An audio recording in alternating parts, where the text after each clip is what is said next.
আজকে একটু চলে এলাম নদী এলাকার দিকে যাব, একটা কাজ আছে, ছোট কাজ।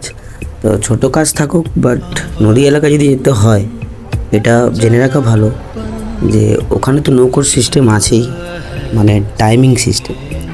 আর নৌকোতে মিনিমাম লাস্ট পর্যায়ে যেতে গেলে 1.5 ঘন্টা বা 1 ঘন্টা 45 মিনিট পর্যন্ত বসে থাকতে হয়। আমি যেখানে যাচ্ছি সেখানে আপাতত লাগবে 1 ঘন্টা, বাট ওখানে কাজ সেরে ফিরতে আর পারবো না।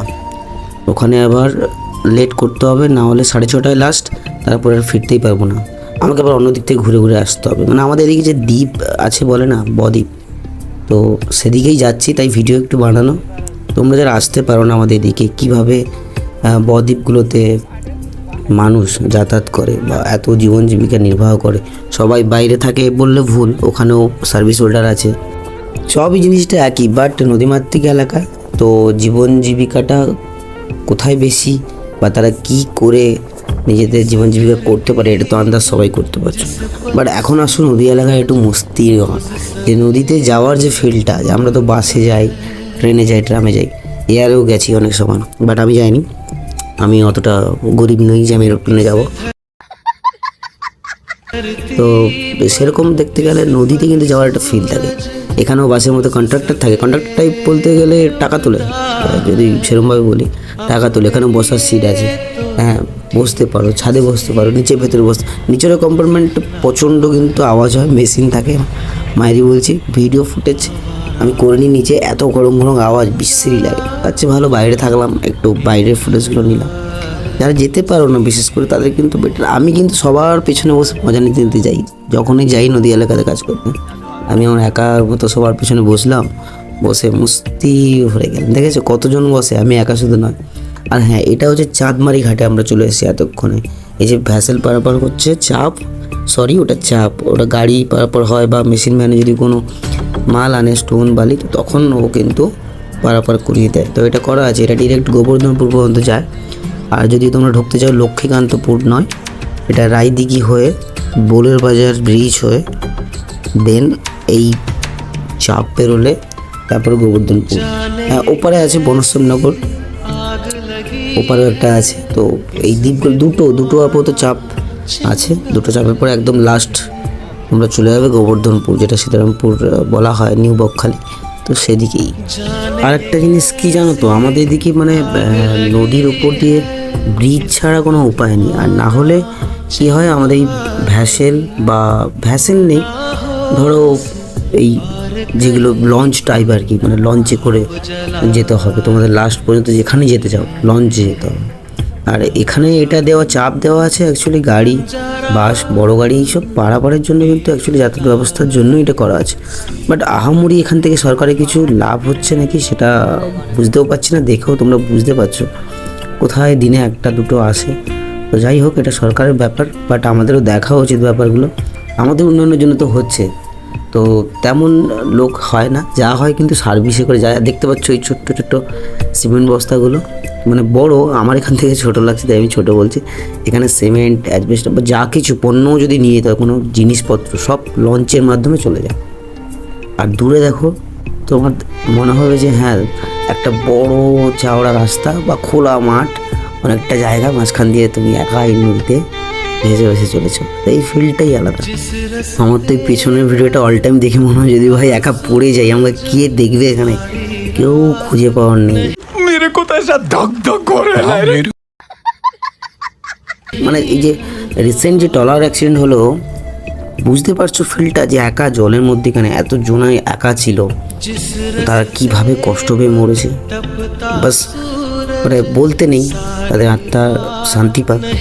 জলের ব্যাপারটা কিন্তু এরকম।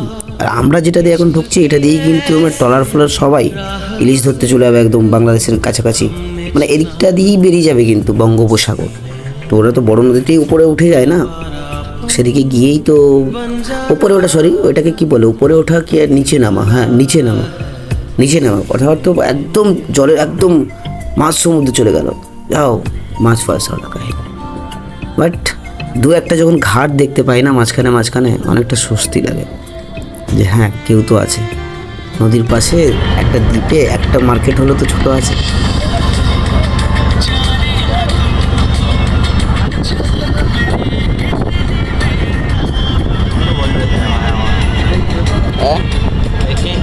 গান ফান শোনা শেষ, বলতে বলতে চলে এসেছে কন্ট্রাক্টর সাহেব, মানে আমাদের সার্ভিসের যিনি টাকা তোলে বা যে টাকা তুলে থাকে।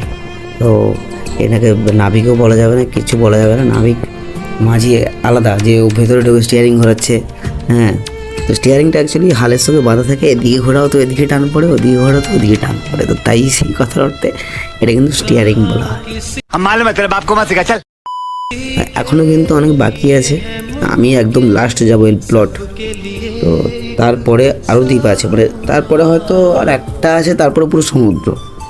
দেখেই বুঝতে পারছো যে এখন কোন জায়গাতে আছি। মানে তোমরা হয়তো নাম জানো না, মানে কেমন জায়গা, ডেঞ্জারাস জায়গা। এতটা ভেতরে হয়তো কেউ কম মানুষ এসছে বা যাদের বাড়ি ঘর তারাই আসে। দেখতে পাচ্ছ ওই জায়গাটা, ওই একটা চলে গেছে, এই একটা চলে গেছে। ভাবো তো এখানে একা ছেড়ে দিলে কে কী করবে? কুমিরের সাথে খেলা করা ছাড়া আর জীবন বাঁচানো ছাড়া বা মরা ছাড়া, এই তিনটে উপায় ছাড়া কোনো কাজ নেই। पता लगा लिया, सब कुछ पता लगा लिया मैंने अपने दिमाग का इस्तेमाल करके सब कुछ पता। আমার সত্যি বলছি, বুক খুব ভয় কাঁপে। এরকম জায়গাতে গেলে কিভাবে মানুষ জীবনযাপন করবে? আমরা হয়তো কখনো থাকিনি। এদের এখানে বর্ষাকাল হোক বা যা কিছু হোক, হয়তো নাইট হয়েছে, ধরো কোনো স্বাস্থ্য দপ্তর ভালো তেমন কিছু নেই, সব আমাদের এই পাথরের দিকে আসতে হবে উঠে। তো অনেকটাই সমস্যা, নদী এলাকায় অনেকই সমস্যা, বাট থাকতে হয় সবাই মিলে একসাথে, প্রত্যেকের উপর ভরসা করে থাকতে হয়। বুঝতে পারছো জায়গাটা কেমন জায়গা? আর হ্যাঁ, এই জায়গাটা যারা এদিকে বাড়ি তারা বুঝতেই পারছো। আমি হয়তো ভুল বলতে পারি, কারণ অনেকদিন আগে গেছিলাম। ভয়েস ওভার করার সময় তো সব জায়গার নাম মনে থাকে না ঠিকঠাক, বাট সূর্যটা এত অসাধারণ লাগছে এই চৌমাথায়, মানে এটা চৌরাস্তা না, এই চারমুখ বলতে পারো নদীর, অসাধারণ লাগছে। আমরা নামবো সামনের ঘাটে। তো বলতে বলতে কিন্তু প্যাসেঞ্জার অর্ধেক বললাম, 2-3টে ঘাটে কিন্তু লাগিয়েছিল নৌকো, সেখান থেকে চলে এসছে। আবার লাস্টে যাবে, লাস্টে গিয়ে আবার ছাড়বে নৌকো, এরকম সিস্টেমে সার্ভিসই। দেখতে পাচ্ছ পিছনে চারিদিকে একটাও নেই, ওই পাশে একটা সার্ভিস, সে হয়তো অন্য ঘাটে যাবে, এরকম। রাস্তাতে কাউকে পাবে না তেমন, ফাঁকা ধুধু। ওই দূরে দেখছো ওই পুরো ফাঁড়ি পুরো বেরিয়ে যাচ্ছে বঙ্গোপসাগর দিকে, দূরে যাও, বেরিয়ে যাও, আর কিছুই নেই। ওদিকে গেলে বাংলাদেশের সাথে ঝগড়া, টক্কা এইসব।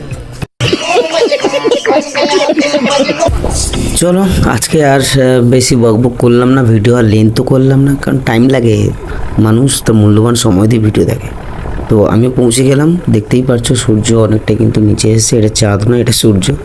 কালার কম্বিনেশনটা খুব ভালো লাগছে, আকাশ আর নদী মিলে। তো টাটা, আজকে ভিডিও এইটুকুনি।